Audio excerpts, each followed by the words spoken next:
Hello bachcho, welcome to Edubo classes by Pranjal, and today we are going to discuss the topic derivative from class 12th.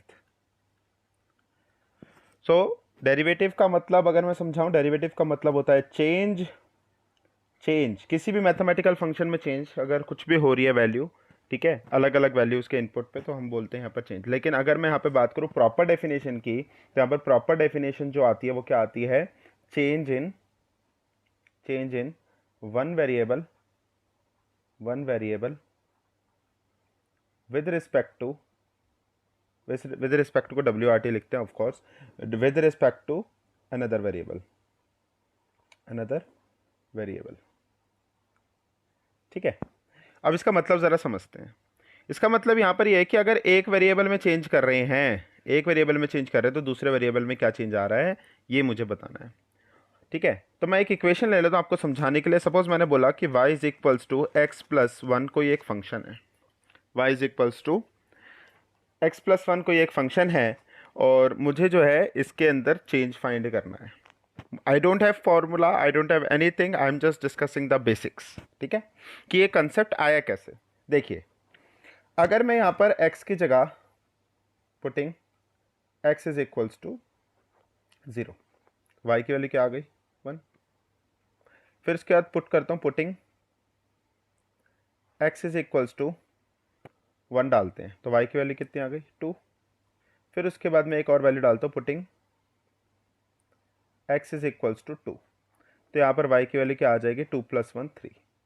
तो मेरे पास हर एक different value of x के लिए y की एक अलग अलग वैल्यूज जो है आ गई, राइट।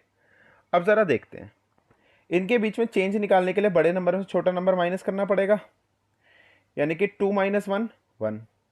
इन दोनों में चेंज निकालते हैं ज़रा, इन दो वैल्यू में, तो कितना है 3 - 2 1। तो मेरे को ये समझ में आ रहा है कि यहाँ पर चेंज कितने कितने का आ रहा है 1 का, यानी कि हर बार एक एक वैल्यू ऐड हो रही है, ठीक है।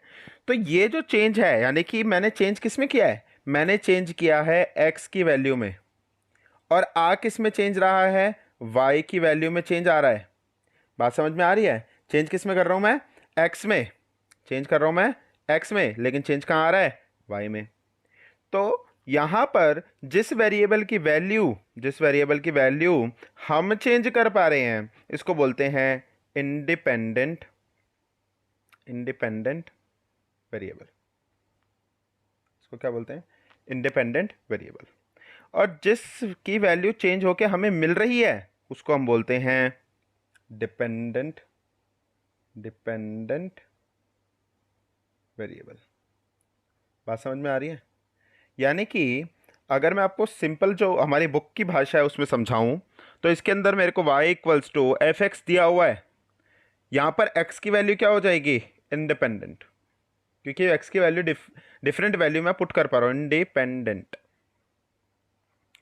वेरिएबल। और अगर मैं दूसरे की बात करूं तो ये हो जाएगा डिपेंडेंट वेरिएबल।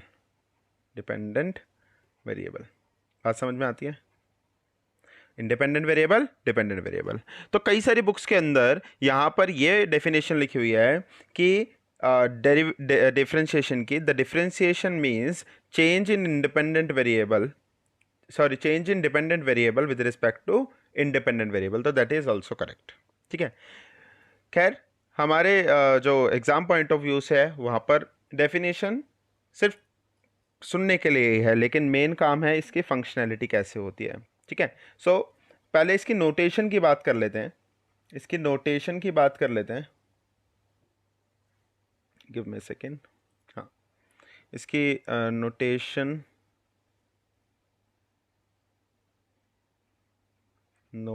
की बात कर लेते हैं। तो नोटेशन की अगर मैं बात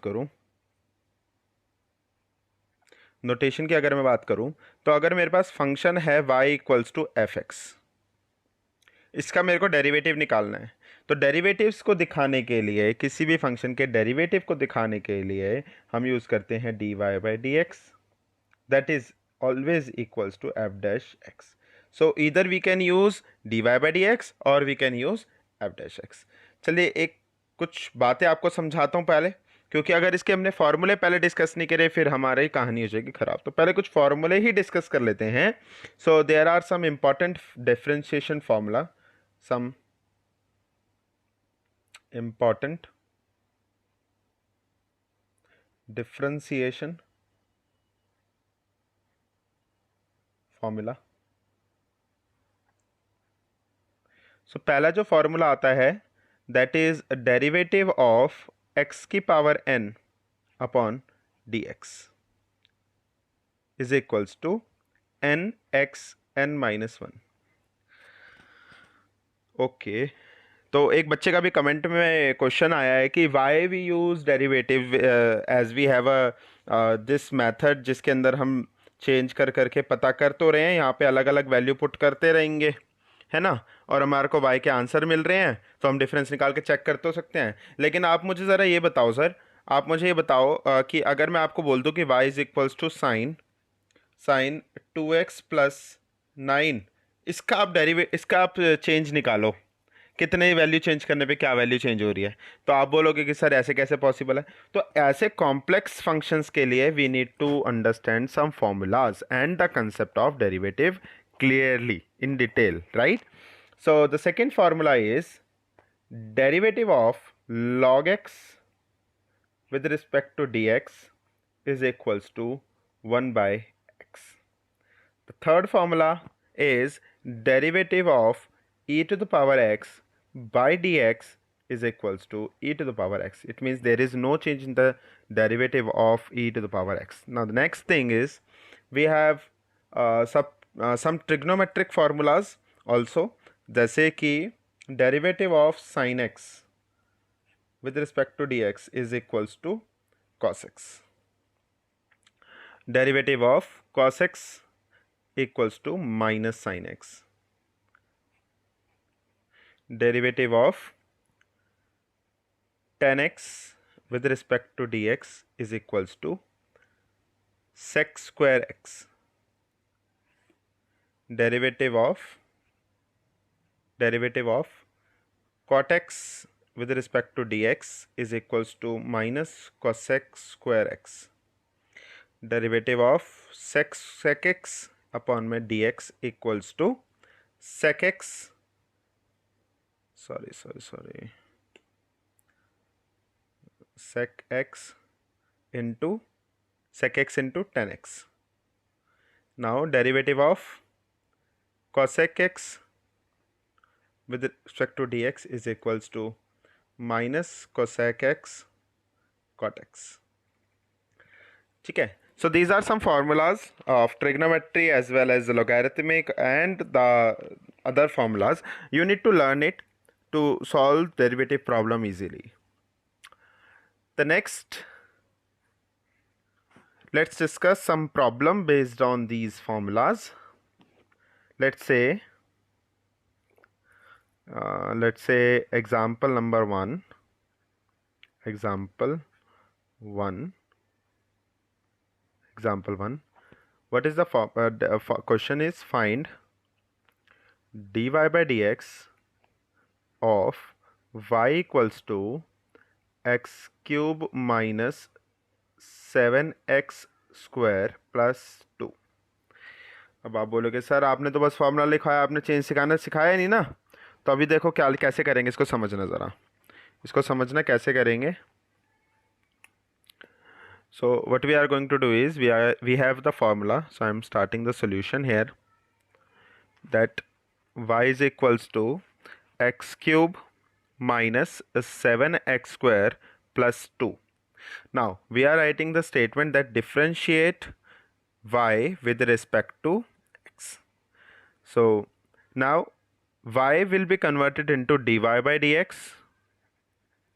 and यहाँ पर अगर आप देखें तो x क्यूब एक फंक्शन है, 7x स्क्वायर एक फंक्शन है और 2 एक फंक्शन है। Before this let me recall, I forgot to discuss it कि derivative of some constant function का जो डेरिवेटिव होता है रिस्पेक्ट टू x वो होता है हमेशा 0। यानी कि कांस्टेंट फंक्शन का जब डेरिवेटिव आप करेंगे किसी भी कांस्टेंट फंक्शन का, न्यूमेरिक फंक्शन का, सिंगल न्यूमेरिक फंक्शन का, तो वहाँ पर डेरिवेटिव क्या आएगा बेटा, 0 आएगा। अब ज़रा बात समझना, अगर मैंने यहाँ पर बोला कि dy by dx है तो एक्स क्यूब कुछ ऐसा सा नहीं लग रहा एक्स की पावर एन जैसा। और मैंने एक्स की पावर एन का डेरिवेटिव पिछली स्लाइड में आपको सिखाया था, क्या? देखिए ज़रा, ये देखिए एक्स की पावर एन का डेरिवेटिव क्या था? N x n minus one, n x n minus one, n x n minus one. तो यहाँ पर एक्स क्यूब है, यानी कि एन की वैल्यू क्या हो गई? 3 हो गई। एक्स की वैल्यू 3 हो गई, तो यहाँ भी 3 करो और यहाँ भी 3 करो, तो यहाँ क्या आ जाएगा? 3x की power 3 minus one, that is equals to 3x square. बात समझ में आती है? तो अब यहाँ पर बेसिकली इस एक्स क्यूब का डेरिवेटिव क्या आ गया? 3x square. आगे चलते हैं। माइनस, अब ज़रा समझना, एक छोटी सी नई बात बता दूं आपको ताकि आपको कंफ्यूजन ना हो। मैं अगर बोलूं कि डेरिवेटिव करो ए एक्स का with respect to d x, अगर ए एक कांस्टेंट फंक्शन है, अगर ए एक कांस्टेंट फंक्शन है, तो मैं इसका डेरिवेटिव कैसे करूंगा? कांस्टेंट तो बाहर रख लूंगा, क्योंकि कांस्टेंट में कोई चेंज आ ही नहीं रहा। चेंज कहाँ आ रहा है? एक्स में आ रहा है। तो यानी कि डेरिवेटिव अब क्या बचा? ए बाहर रखने के बाद d x by d x, और d x by d x का जो डेरिवेटिव होता है वो भी आप फॉर्मूला लिस्ट में ऐड कर लेना कि D x by d x का जो डेरिवेटिव होता है वो हमेशा 1 होता है। इस बात को समझ लेना। आगे चलते हैं। तो इसके अंदर देखो 7x स्क्वायर है, तो 7 तो बाहर है, कांस्टेंट अलग ही रहेगा। अब ज़रा समझना बात को ज़रा समझना।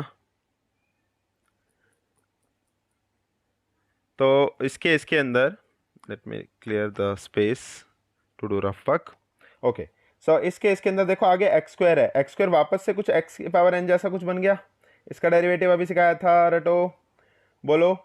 इसके अंदर अभी डेरिवेटिव का फॉर्मूला सिखाया था, क्या था? एन एक्स की पावर एन माइनस वन। चलो, तो यहाँ पर लगाओ फॉर्मूला, 2x एक्स स्क्वायर का डेरिवेटिव 2 इंटू एक्स की पावर 2 माइनस वन, प्लस अभी मैंने बताया था कांस्टेंट का डेरिवेटिव क्या होता है? 0 होता है। कांस्टेंट का डेरिवेटिव क्या होता है? 0 होता है। तो यहाँ पर आ जाएगा 0। तो यहाँ पर क्या मेरे पास आंसर आया? 3x स्क्वायर 7 टू ज़ा 14, तो minus 14x। So this will be your answer, dy by dx। Clear? एक बार कमेंट में फटाफट बता दीजिए। यस बेटा, डेरिवेटिव ऑफ 2 इसलिए 0 आया क्योंकि मैंने आपको बताया कि derivative of any constant number, constant के अंदर क्या चेंज होएगा आप खुद समझो। चलो आपको ये बात भी समझा दी जाए एक बार अच्छे से। अगर मैं बोलूँ कि y इज इक्वल्स टू 5 एक फंक्शन है, y इज इक्वल्स टू 5 एक फंक्शन है, और इसके अंदर मैं x की वैल्यू 0 डालूँ, पुटिंग x इक्वल्स टू 0, तो y की वैल्यू फिर 5 आएगी। फिर मैं यहाँ पर क्या करूँ? पुट करूँ पुटिंग x इक्वल्स टू 1, तो फिर y की वैल्यू 5 आएगी। फिर मैं x की वैल्यू 1000 भी डाल दूंगा, तब भी क्या y की वैल्यू 5 ही आएगी। It means there is no change, कोई चेंज नहीं आ रहा इन सक्सेसिव वैल्यूज़ में। तो कुछ सक्सेसिव वैल्यूज़ में चेंज क्यों नहीं आ रहा? क्योंकि ऊपर वाले फंक्शन में, गिवन फंक्शन में x है ही नहीं, और क्योंकि x नहीं है इसलिए कोई चेंज नहीं आ रहा। इसलिए बोलते हैं ये कांस्टेंट फंक्शन है, और कांस्टेंट फंक्शन का डेरिवेटिव यानी कि चेंज फंक्शन क्या होता है? 0 होता है। ठीक है, तो इसलिए यहाँ पर जो डेरिवेटिव ऑफ कांस्टेंट है वो उसको क्या बोला जाता है? 0। तो these are 2 formula which we used in this question, right? चलिए एक बार और आगे चलते हैं और कुछ और क्वेश्चंस अच्छे डिस्कस कर लेते हैं। So the next is we need to find example 2. Okay, example number 2 क्या कह रहा है? क्वेश्चन कह रहा है कि find dy by dx of function which function? We have a function that y is equals to sin x plus cos x plus x cube plus 10 alpha. ये हमें एक फंक्शन दिया हुआ है, वो कह रहा है इसका डेरिवेटिव निकालिए। तो डेरिवेटिव कैसे निकालेंगे ज़रा समझना। सबसे पहले एक स्टेटमेंट डालेंगे, differentiating y with respect to x, पूरी स्टेटमेंट आप लिखेंगे। तो यहाँ पर आ जाएगा dy by d x is equals to, sine का डेरिवेटिव अभी बताया था, एक फार्मूला बताया था साइन के डेरिवेटिव का फार्मूला बताया था, क्या बताया था? cos x, और cos के डेरिवेटिव का minus sine x. Very good, चलिए आगे चलते हैं। तो साइन का डेरिवेटिव क्या हो गया? cos x, cos का डेरिवेटिव माइनस साइन x, और यहाँ x की पावर n बन गया। बोलो हाँ या ना, कमेंट में करो मैसेज, बोलो हाँ या ना। एक्स क्यूब का फॉर्मूला लग गया है एक्स की पावर एन वाला, यानी कि एक्स की पावर एन का डेरिवेटिव क्या होता है, पावर पहले बेस सेम पावर में एक कम। ध्यान से समझना, दोबारा लिख रहा हूँ फॉर्मूला, एक्स की पावर एन का डेरिवेटिव क्या होगा, एक्स की पावर एन का डेरिवेटिव क्या होगा, एन एक्स की पावर एन माइनस वन।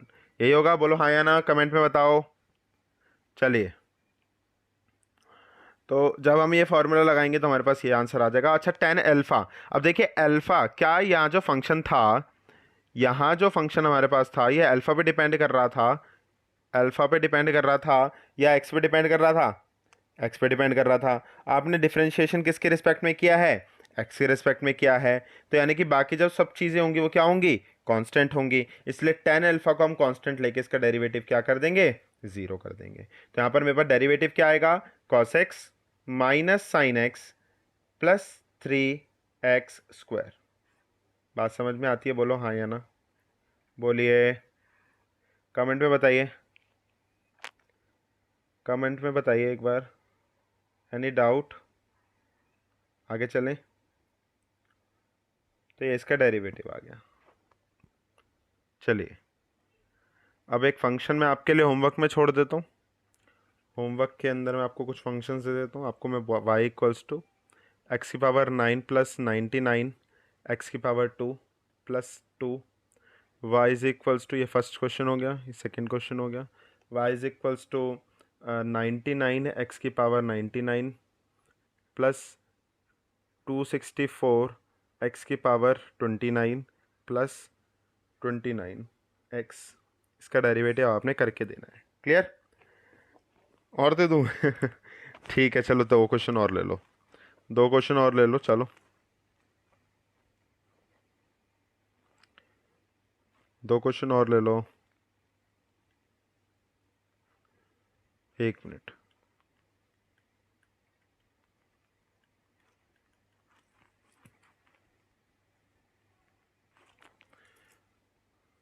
तो तीसरा क्वेश्चन ये डाल लो होमवर्क में कि y is equals to 9 sine x plus 2 cos x, 2 cos x plus 99x। Fourth one, y is equals to 29x plus sine x. Number 5, y is equals to 29x² plus 10x।